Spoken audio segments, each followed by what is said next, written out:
News కు స్వాగతం. ఈనాటి వార్తల ప్రారంభానికి ముందుగా ఈ బులెటిన్ ముఖ్యాంశాలు మీకోసం.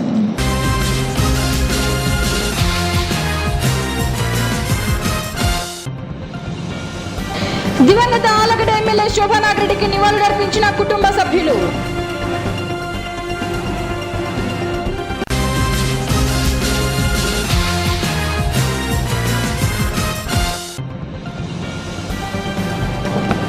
రుద్రవరం మండలం ఎల్లావతుల గ్రామంలో దారుణం, భార్యపై గొడ్డలితో దాడి చేసిన భర్త.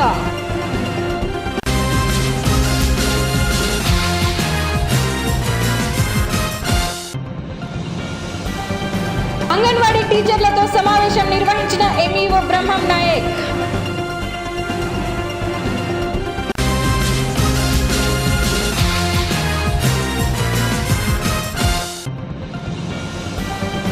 ప్రాంతీయ వ్యవసాయ పరిశోధనా స్థానంలో మండల పరిశోధన మరియు విస్తరణ సలహా మండలి సమావేశం.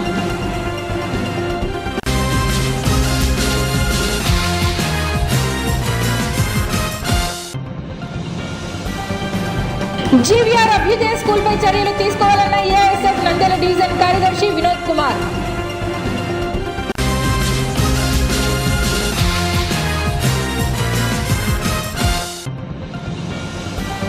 మండల ప్రజా పరిషత్ సాధారణ సమావేశం నిర్వహించిన ఎండిఓ మక్బూల్ బాషా.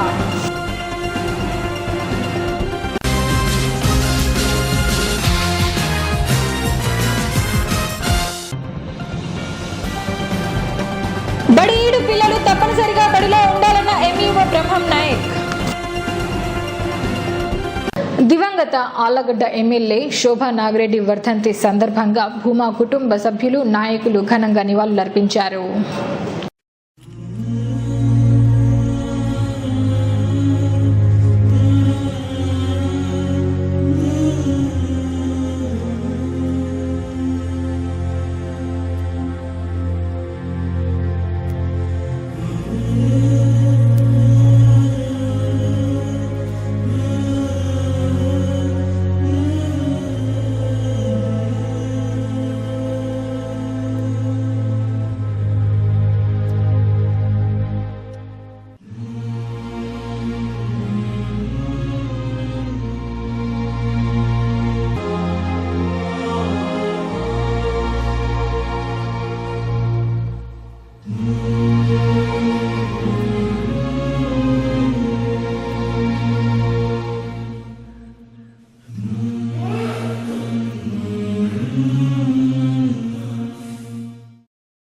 రుద్రవరం మండలం ఎల్లావతుల గ్రామంలో దారుణ సంఘటన చోటు చేసుకుంది. బుధవారం మధ్యాహ్నం రుద్రవరం మండలంలోని ఎల్లావతుల గ్రామంలో భార్య నాగవేణిపై ఆమె భర్త మురళీకృష్ణ, ఆమె మామ భూషయ్య గొడ్డలితో దాడి చేసి తీవ్రంగా గాయపరిచారు. బాధితుల వివరాల మేరకు తన కూతురును అదనపు కట్నం కోసం వేధించేవారని, తన మామకు లొంగలేదనే ఈ దాడికి పాల్పడ్డారని అనుమానంతోనే నాగవేణి భర్త, మామ దాడి చేశారన్నారు. గాయపడిన నాగవేణికి నంద్యాల ప్రభుత్వ ఆసుపత్రిలో మెరుగైన వైద్యం అందిస్తున్నారు.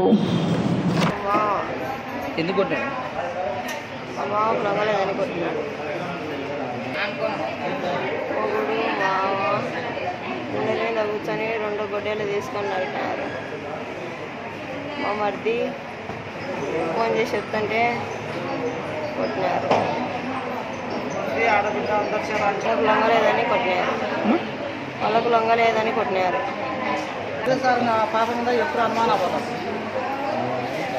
మాలకు లొంగలేదని పట్టుకొని కొట్టినారు, చంపపోయినారు సార్. వాళ్ళు 4 కట్నం కింద వాళ్ళ మాకు లొంగలేదని అన్నీ ఇంకా వాళ్ళు ఇట్లా చేసి పెట్టినారు సార్. పాపను పెళ్ళి అయినా అంటే గోడాడింపే వాళ్ళకు, పెళ్ళి అయినా అంటే గోడాడింపే 3 మాటలు తేడా జరిగింది.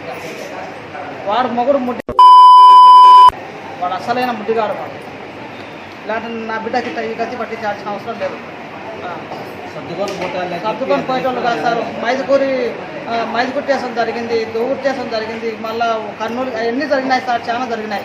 అంతలకలా చెప్తా వచ్చినారు, బాగా చూసుకుంటామని చెప్పాలి. పెళ్ళి అయినా అంటే బంగారు తీసుకొని బ్యాంకులో పెట్టుకున్నారు. ఇప్పుడు బంగారు కూడా మాకు చూపలే, నెలలో కూడా పోయలేదు. ఫోన్లు అయితే మళ్ళీ పెట్టుకుంటే మళ్ళీ అని చెప్పని అనుకుంటే ఇప్పుడు మళ్ళీ ఈ గతి తెచ్చిపెట్టినారు. మేము ఇంటికాడికి వచ్చి నువ్వు రావద్దు, ఇంటికాడికి నువ్వు రానే రావా, నేను రానే రాను మన నా బిడ్డను చూసుకోవచ్చు కదా వాడు. ఎప్పుడు అది మర్ది మాటలు, ఆడబిడ్డ మాటలు, వాళ్ళ మాటలు, తల్లి మాటలు, వాళ్ళ ఇంట్లో ఒక ముస్లాం అని ఆ ముస్లాం మాటలు అందరి మాటలు వినేది వాడు. పిల్లల్ని అనుమానించేది కొట్టేది, చిత్రహింసలు పెట్టేది వాడు. చేసినారు అదనపు కట్నం కింద. ఈ పాప ఇంట్లోకి పోతాడు, బయటకు వచ్చే బయటకు పోతాడు. వాళ్ళ ముడ్డిగాడ అంగట్లో ఉంటేనక ఈ ముడ్డిగాడ ఇంట్లో ఉంటాడు. తెలంగాణ కోడల కాడ మామకి ఏం పని ఇస్తా కడాగా పెట్టాలని చెప్పని అంటున్నామంటే దానికి ముఖ్య కారణం ఏముంది? ఆమెను ఏదో ఒకటి చేయాలనే కదా. నంద్యాల మండలంలోని అంగన్వాడీ టీచర్లతో ఎంఈఓ బ్రహ్మం నాయక్ సమీక్షా సమావేశం నిర్వహించారు. నంద్యాల మండలంలో అంగన్వాడీ టీచర్లు ఇంటింటికి తిరిగి బడి మానుకొని ఉన్న పిల్లలను గుర్తించి తిరిగి బడికి వచ్చేలా చేయటం కోసం ఈ సమావేశం నిర్వహించామని ఎంఈఓ తెలిపారు. 5 సంవత్సరాలు దాటిన పిల్లలు అందరూ ప్రభుత్వ పాఠశాలల్లో చేర్పించేందుకు తల్లిదండ్రులు ముందుకు రావాలని ఎంఈఓ బ్రహ్మం తెలిపారు. ఈరోజు మన నంద్యాల మండలానికి సంబంధించి అంగన్వాడీ టీచర్ల సమావేశం ఏర్పాటు చేయడం జరిగింది. సిడిపిఓ గారితో మాట్లాడి ఇక్కడ ఏంటంటే ప్రధానంగా మన నంద్యాల మండలంలో ఇప్పుడు మనం సర్వే చేస్తున్నాం. బడికి వస్తా ప్రోగ్రాం కింద బయట ఎవరైతే పిల్లలు ఉన్నారో వాళ్ళ కోసమని అంగన్వాడీ టీచర్లకు కూడా చెప్పడం జరిగింది. వాళ్ళ కోఆపరేషన్ తీసుకొని డోర్ టు డోర్ తిరిగి ఎవరైతే పిల్లలు బడి మానుకుని ఉన్నారో వాళ్ళను ఆ వయసును బట్టి వాళ్ళకు ఆ తరగతుల్లో వాళ్ళకి అడ్మిషన్ ఇవ్వడం జరుగుతుందని చెప్పి కూడా వీళ్ళకు చెప్పడం జరిగింది. వీళ్ళు కూడా కోఆపరేట్ చేస్తారు. కాబట్టి తర్వాత ఈ 5 సంవత్సరాలు నిండిన ప్రతి పిల్లవాడు మన గవర్నమెంట్ పాఠశాలలో చేరాలని కూడా వీళ్ళకి తెలియజేయడం జరిగింది. కాబట్టి వీళ్ళు కూడా డోర్ టు డోర్ తిరిగి తర్వాత ఎవరైతే 5 సంవత్సరాలు దాటిన పిల్లలు ఉన్నారో వాళ్ళందరినీ మన గవర్నమెంట్ పాఠశాలలో చేర్పిస్తారని కూడా చెప్పడం జరిగింది. ప్రాంతీయ వ్యవసాయ పరిశోధన స్థానంలో మండల పరిశోధన మరియు విస్తరణ సలహా మండలి సమావేశం నిర్వహించారు. ఆచార్య ఎన్జి రంగా వ్యవసాయ విశ్వవిద్యాలయం మరియు వ్యవసాయ శాఖ ఆధ్వర్యంలో ప్రాంతీయ వ్యవసాయ పరిశోధన స్థానంలో ఈ నెల 24, 25 తేదీలలో అత్యల్ప వర్షపాతంపై మండల పరిశోధన మరియు విస్తరణ సలహా మండలి సమావేశం నిర్వహించారు. పరిశోధన సంచాలకులు ఆచార్య ఎన్జి రంగా వ్యవసాయ విశ్వవిద్యాలయం అత్యల్ప వర్షపాత మండలికి సంబంధించి పరిశోధన మరియు విస్తరణ మండలి సమావేశాలు ఏప్రిల్ 23, 24 తారీఖుల ఇక్కడ ప్రాంతీయ వ్యవసాయ పరిశోధన స్థానం నంద్యాలలో జరుగుతుంది. ఇందులో ప్రధానంగా మరి గత సంవత్సరం పరిశోధన విస్తరణ కార్యక్రమానికి సంబంధించి ఎటువంటి సాంకేతిక పరిజ్ఞానాన్ని మనం రైతాంగానికి అందించాము, ముఖ్యంగా అనంతపురం, కర్నూలు జిల్లాకి. అలాగే గత సంవత్సరం 2018-19 సంవత్సరంలో వ్యవసాయపరంగా ఎటువంటి సమస్యలు రైతాంగం ఎదుర్కొన్నారు, కొత్తగా పురుగు తెగులు ఏమైనా సమస్యలు ఉత్పన్నమయ్యాయా, వాటిని ఆధారంగా 2019-20 సంవత్సరానికి సంబంధించి పరిశోధన విస్తరణ కార్యకలాపాల కార్యాచరణ ప్రణాళిక రూపొందించడానికి సమావేశమయ్యాం. ముఖ్యంగా గత సంవత్సరం మొక్కజొన్నలో కత్తెర పురుగు ఎక్కువగా ఆశించింది. అలాగే మరి నీటి ఎద్దడి క్షేమ పరిస్థితులు ఎక్కువగా నెలకొన్నాయి 2 జిల్లాలు కూడా, కర్నూలు జిల్లాలో అలాగే అనంతపురం జిల్లాలోను. కాబట్టి మారుతున్న వాతావరణ పరిస్థితులకు ఆధారంగా మరి వేరుశెనగ ప్రధానమైన పంట కాబట్టి, అలాగే కాటన్ పత్తి పంటకు సమస్య కానీ, ఇంకా రబీ కాలంలో కూడా మన ఎక్కువ విస్తారంలో ఇక్కడ ఈ మండలం సాగులో ఉంది మంచిశనగ కూడా నీటి ఎద్దడి పరిస్థితుల వలన ఆశించిన దిగుబడి రబీ కాలంలో రాలేదు. కాబట్టి ఏమైనా రక్షక తడుగులు ఇచ్చి కొంతమంది దిగుబడి పెంపొంచగలమా, అలాగే కాటన్లో గులాబీ రంగు పురుగు నివారణకు కానీ, అలాగే ఇప్పుడు ఎక్కువగా ఆరోగ్యపరంగా కానీ మరి వాతావరణ పరిస్థితుల్లో మారుతున్న పరిస్థితులకు ఆధారంగా కానీ మనం చిరుధాన్యాలు ఎక్కువగా ప్రోత్సహిస్తున్నాం. కాబట్టి ఆయా పంటలు ఒక 1/2 డజను పంటలు ఉన్నాయి. కొర్ర కానీ, రాగి కానీ, సామలు కానీ, ఊద కానీ, అండకొర్ర కానీ, ఈ పంటలకు సంబంధించిన రకాల పరంగా కానీ మరి ఎప్పుడు విత్తుకోవాలి, ఏ మోతాదులో ఎరువులు వేసుకోవాలి, వాటిని ఉపయోగించి విలువలు పెంపొందేందుకు ఎటువంటి చర్యలు తీసుకోవాలి, గృహ విజ్ఞానంలో కానీ, కృషి విజ్ఞాన కేంద్రాలు కానీ, వీటన్నిటి మీద కూడా సమగ్రంగా రైతుల అభిప్రాయాలని, వ్యవసాయాధికారుల అభిప్రాయాలను తీసుకుని 2019-20కి కార్యాచరణ ప్రణాళిక రూపొందించుకొని పరిశోధన విస్తరణ కార్యక్రమాలని రైతుకు అనువైన రీతిలో ముందుకు తీసుకెళ్లేదానికి ప్రయత్నిస్తున్నాం. స్థానిక ఎంఆర్ఓ కార్యాలయం ఎదుట నూతనంగా ఏర్పాటు చేస్తున్న జీవీఆర్ అభ్యుదయ స్కూల్పై చర్యలు తీసుకోవాలని నంద్యాల మండల విద్యాశాఖ అధికారి బ్రహ్మం నాయక్ ఏఐఎస్ఎఫ్ నాయకులు వినతి పత్రం అందించారు. ఈ సందర్భంగా ఏఐఎస్ఎఫ్ నంద్యాల డివిజన్ కార్యదర్శి వినోద్ కుమార్ మాట్లాడుతూ స్థానిక నంద్యాల పట్టణంలోని నూనెపల్లి హైవే రోడ్ పక్కన ఉన్న జీవీఆర్ అభ్యుదయ స్కూల్ను కనుక్కొని ఎటువంటి షిఫ్టింగ్ పర్మిషన్ లేకుండా ఎంఆర్ఓ కార్యాలయం ఎదురుగా ఒక బిల్డింగ్లో పెట్టడానికి సిద్ధమవుతున్నారని, అదేవిధంగా నిబంధనలకు వ్యతిరేకంగా ముందస్తుగా అడ్మిషన్లు చేస్తూ ఈ స్కూల్లో ఎటువంటి మౌలిక సదుపాయాలు లేకున్నా కూడా అన్ని సదుపాయాలు ఉన్నాయని, అసత్య ప్రచారాలు చేస్తూ విద్యార్థుల తల్లిదండ్రులను మోసం చేస్తున్నారని, అదేవిధంగా ఎటువంటి shifting permission, fire certificate, school ఆట స్థలం లేకుండా, వాహనాల పార్కింగ్ స్థలం లేకుండా ఇరుకుగా ఉన్న బిల్డింగ్లో స్కూల్ నడపడానికి స్కూల్ బోర్డును పెట్టడం జరిగిందని, ఇలాంటి డమ్మీ స్కూళ్లను చూసి విద్యార్థుల తల్లిదండ్రులు మోసపోవద్దని విద్యార్థుల తల్లిదండ్రులకు ఏఐఎస్ఎఫ్గా తెలియజేస్తున్నామన్నారు. కావున తక్షణమే జీవీఆర్ అభ్యుదయ స్కూల్ యాజమాన్యంపై చర్యలు తీసుకొని అన్ని రకాల పర్మిషన్లు వచ్చే వరకు స్కూల్లో ఎటువంటి అడ్మిషన్లు చేయకుండా, ఏ ఒక్క విద్యార్థి మోసపోకుండా ఆ స్కూల్ను సీజ్ చేయాలని నంద్యాల మండల విద్యాశాఖ అధికారి ఎంఈఓ బ్రహ్మం నాయక్ ఏఐఎస్ఎఫ్ నంద్యాల డివిజన్ నాయకులు వినతి పత్రం ఇచ్చి తెలియజేయడం జరిగింది. ఈ కార్యక్రమంలో ఏఐఎస్ఎఫ్ నాయకులు సుబ్బు, నరసింహ, శ్రీరాములు పాల్గొన్నారు. నంద్యాల డివిజన్ కార్యదర్శి వినోద్ కుమార్ మాట్లాడుతూ ఈరోజు స్థానిక నంద్యాల పట్టణంలో ఉన్నటువంటి ఎంఆర్ఓ ఆఫీస్ ఎదురుగా జేవీఆర్ అభ్యుదయ స్కూల్ను ఎటువంటి షిఫ్టింగ్ పర్మిషన్ లేకుండా ముందస్తు అడ్మిషన్లు చేస్తున్నారు. 10th క్లాస్ రిజల్ట్ రాకముందే ఆ స్కూల్లో ముందస్తు అడ్మిషన్లు చేస్తున్నారు. అందుకోసం ఈరోజు ఎంఈఓ గారిని ఆ స్కూల్పై తక్షణమే చర్యలు తీసుకోవాలని చెప్పేసి వినతి పత్రం ఇవ్వడం జరిగింది. చర్యలు తీసుకోవాలి, తక్షణమే చర్యలు తీసుకొని ఆ స్కూల్ను సీజ్ చేయాలని చెప్పేసి కోరుకుంటున్నాం. పాఠశాల మనకు అయలూరు అక్కడ ఉంది, హైవే రోడ్డు పక్కన ఉన్నటువంటి స్కూల్ను ఇక్కడికి టౌన్లోకి షిఫ్ట్ చేయడం జరిగింది. షిఫ్టింగ్ పర్మిషన్ పెట్టడం జరిగింది. కానీ షిఫ్టింగ్ పర్మిషన్ వచ్చేంత వరకు ఎలాంటిది కూడా కార్యకలాపాలు చేయకూడదు, అడ్మిషన్స్ కూడా జరపకూడదు. అలాగని మా దృష్టికి వచ్చింది కాబట్టి వాళ్ళకి ఖచ్చితంగా నోటీస్ ఇచ్చి యాక్షన్ తీసుకుంటాం. బుధవారం నంద్యాల ఎండీఓ మక్బుల్ బాషా ఆధ్వర్యంలో మండల ప్రజా పరిషత్ సాధారణ సర్వసభ్య సమావేశం నిర్వహించారు. నంద్యాల మండలం ప్రజా పరిషత్ సాధారణ సర్వసభ్య సమావేశం బుధవారం ఉదయం మండల పరిషత్ కార్యాలయ ఆవరణంలోని ఎంఆర్సీ భవనంలో అధ్యక్షుడు రామోజీ ప్రభాకర్ అధ్యక్షతన నిర్వహించారు. ఈ సమావేశానికి జెడ్పీటీసీ, ఎంపీటీసీ సభ్యులు, గ్రామ పంచాయతీ ప్రత్యేక అధికారులు హాజరయ్యారు. రెవెన్యూ కార్యాలయ పనితీరు, వ్యవసాయ అభివృద్ధి, గ్రామాలలో త్రాగునీటి సరఫరా, పాఠశాలలో మధ్యాహ్న భోజన పథకం, గృహ నిర్మాణ పథకం, పంచాయతీరాజ్ పనులు తదితర విషయాలపై చర్చించారు. ఈరోజు మండల సర్వసభ్య సమావేశము ఏర్పాటు చేయడం జరిగింది.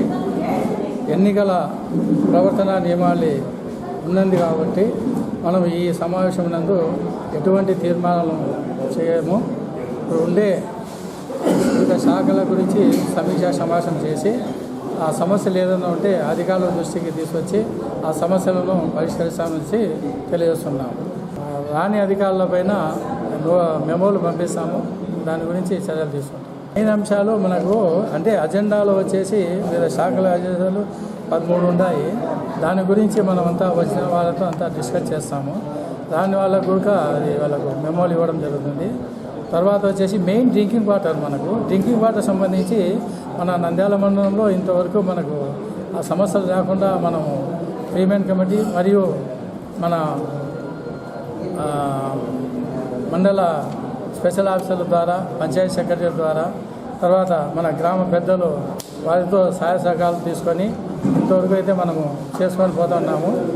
ఈ రాబోయే కాలంలో మనకు కేసీ కెనాల్ నీళ్లు వదిలితే సమస్యలు 2-3 గ్రామాలకు ఉండవనేసి కూడా మనకు తెలియజేస్తున్నారు. అది కలెక్టర్ గారి దృష్టికి కూడా తీసుకోవడం జరిగింది. అవి కూడా కలెక్టర్ గారు మాట్లాడతామన్నారు నీళ్లు వదిలేదానికి. ఆ ప్రయత్నం కూడా చేస్తున్నాం. బడియేడు పిల్లలు తప్పనిసరిగా బడిలో ఉండాలని నంద్యాల ఉప విద్యాశాఖ అధికారి బ్రహ్మం నాయక్ తెలిపారు. ఈ సందర్భంగా ఎంఈఓ బ్రహ్మం నాయక్ మాట్లాడుతూ 2018-19 విద్యా సంవత్సరానికి గాను ఈ నెల 24వ తేదీ నుండి అన్ని పాఠశాలలకు సెలవులు ప్రకటించడం జరిగిందన్నారు. అన్ని ప్రభుత్వ పాఠశాలల్లో మధ్యాహ్న భోజనం పెట్టాలని ప్రభుత్వం ఉత్తర్వులు జారీ చేసిందని, నంద్యాల మండలాన్ని కరువు మండలంగా ప్రకటించినందున అన్ని పాఠశాలల్లో మధ్యాహ్న భోజనం జూన్ 11వ తేదీ వరకు నిర్వహిస్తామన్నారు. 5 సంవత్సరాలు దాటిన పిల్లలందరూ పాఠశాలల్లో చదువుకోవాలన్నారు. పాఠశాల అడ్మిషన్లు పాఠశాల పునఃప్రారంభం అయిన తర్వాతనే చేయాలన్నారు. మనకి 2018-19 విద్యా సంవత్సరానికి గాను ఈరోజు నుంచి అన్ని పాఠశాలలకు సెలవులు ప్రకటించడం అనేది జరిగింది ప్రభుత్వం. ముఖ్యంగా ఏంటంటే మనది నంద్యాల మండలం కరువు మండలంగా ప్రకటించడం జరిగింది కాబట్టి కరువు మండలంలో ఉండేటువంటి అన్ని ప్రభుత్వ పాఠశాలలలో మధ్యాహ్నం భోజనము పెట్టాలనేటువంటి ఒక గవర్నమెంట్ ఒక ఆర్డర్ పాస్ చేయడం అనేది జరిగింది కాబట్టి మన కర్నూలు జిల్లాలో ఉండే 33 మండలాల్లో నంద్యాల మండలం కూడా కరువు మండలంగా రావడం జరిగింది. కాబట్టి ఈరోజు నుంచి అన్ని ప్రభుత్వ పాఠశాలల్లో ఉపాధ్యాయులు, ప్రధాన ఉపాధ్యాయులు అక్కడికి వెళ్ళి పిల్లలకు మధ్యాహ్నం భోజనం ఇవ్వడం అనేది జరుగుతుంది. ఈ రోజు నుంచి బడి రీఓపెనింగ్ వరకు దాదాపు జూన్ 11వ తారీఖు వరకు మిడ్ డే మీల్స్ ఇవ్వడం జరుగుతుంది అన్నమాట. తర్వాత వచ్చేసి ఎన్యుమరేషన్ అనేది ఒకటి చేస్తున్నాము. అంటే బడికి పోదాం అనేటువంటి ఒక యాప్ ద్వారా బడి బయట ఎవరు పిల్లలు ఉండకూడదు. 5 సంవత్సరాలు దాటినటువంటి పిల్లలు ప్రతి ఒక్కరు కూడా పాఠశాలలో చదువుతూ ఉండాలి.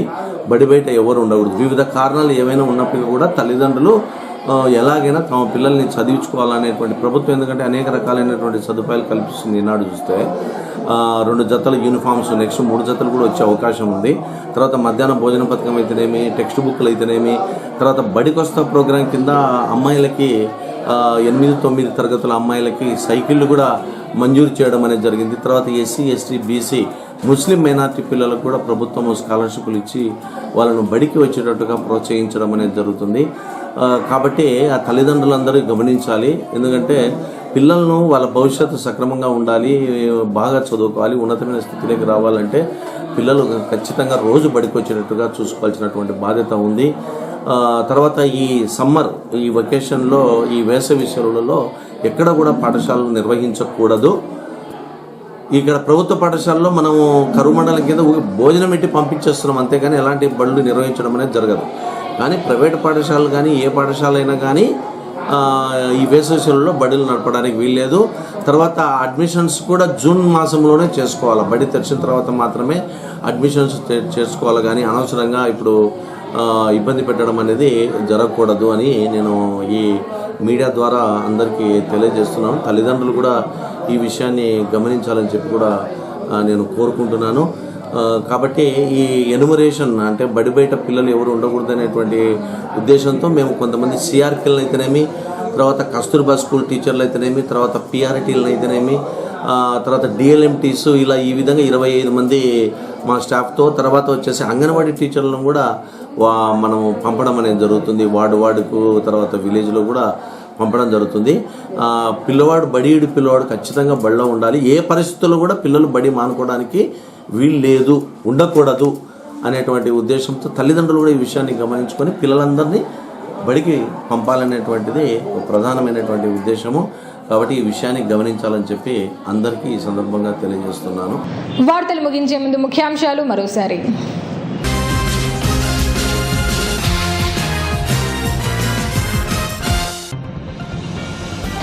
దివంగత ఆలగడ్డ ఎమ్మెల్యే శోభానాథరెడ్డికి నివాళులర్పించిన కుటుంబ సభ్యులు.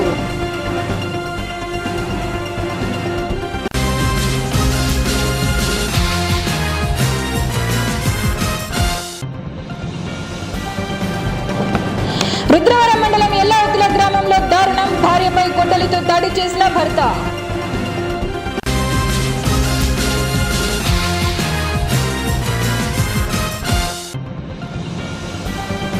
అంగన్వాడీ టీచర్లతో సమావేశం నిర్వహించిన ఎంఈఓ బ్రహ్మం నాయక్.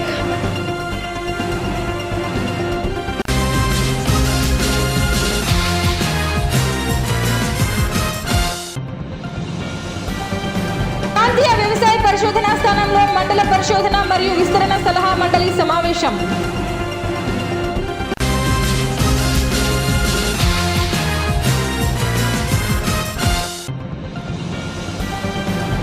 జీవీఆర్ అభ్యుదయ స్కూల్పై చర్యలు తీసుకోవాలన్న ఏఐఎస్ఎఫ్ నంద్యాల డివిజన్ కార్యదర్శి వినోద్ కుమార్.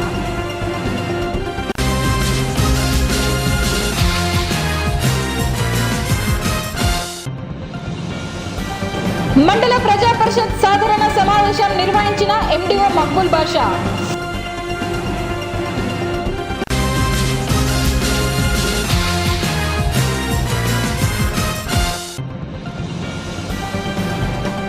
బడి ఈడు పిల్లలు తప్పనిసరిగా బడిలో ఉండాలన్న ఎంఈఓ బ్రహ్మం నాయక్.